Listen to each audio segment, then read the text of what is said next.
नमस्कार, आपण पाहत आहात नॅशनल क्राईम वॉच न्यूज. पुढील घटना तुळापूर परिसरात रविवारी पहाटे पोलिसांनी मोठी धडक कारवाई करत कथित रेव पार्टीवर छापा टाकला.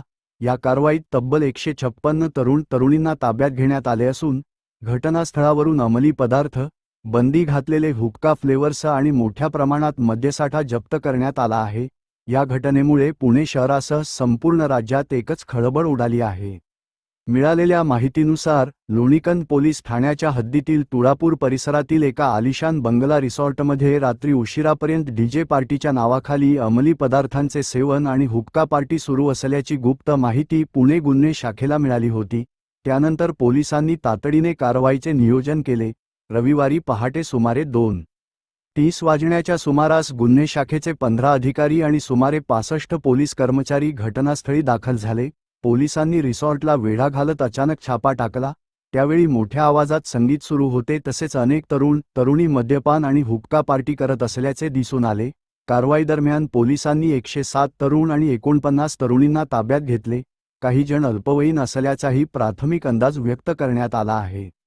पोलिसांनी घटनास्थळाची झडती घेतली असता सुमारे 3 ग्रॅम गांजा, 3 हुक्का पॉट्स, बंदी घातलेले 10 हुक्का फ्लेवर्स तसेच मोठ्या प्रमाणात विदेशी मद्यसाठा आढळून आला.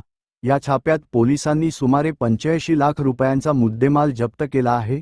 त्यामध्ये विदेशी मद्य, डीजे साऊंड सिस्टीम, हुक्का साहित्य आणि इतर पार्टी साहित्याचा समावेश असल्याची माहिती पोलिसांकडून देण्यात आली. फक्त मद्यसाठ्याची किंमतच सुमारे 9 लाख रुपयांपेक्षा अधिक असल्याचे सांगण्यात येत आहे. तपासादरम्यान प्रोजेक्ट एक्स नावाने ही पार्टी आयोजित करण्यात आल्याचे समोर आले आहे.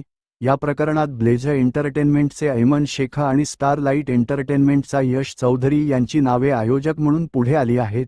पार्टीसाठी प्रशासनाकडून रात्री 11:30 वाजेपर्यंत परवानगी घेण्यात आली होती. मात्र वेळ संपल्यानंतरही पार्टी सुरू ठेवण्यात आल्याने आयोजकांवर पोलिसांनी गंभीर आक्षेप घेतला आहे. संबंधितांविरोधात अंमली पदार्थ प्रतिबंधक कायदा, महाराष्ट्र पोलीस कायदा आणि इतर विविध कलमांन्वये गुन्हा दाखल करण्याची प्रक्रिया सुरू आहे.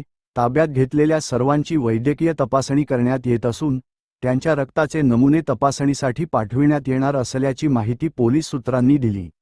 दरम्यान या घटनेनंतर पुणे पोलिसांनी शहर व उपनगरातील फार्महाऊस, रिसॉर्ट आणि रेव पार्टी आयोजकांवर विशेष लक्ष ठेवण्यास सुरुवात केली आहे.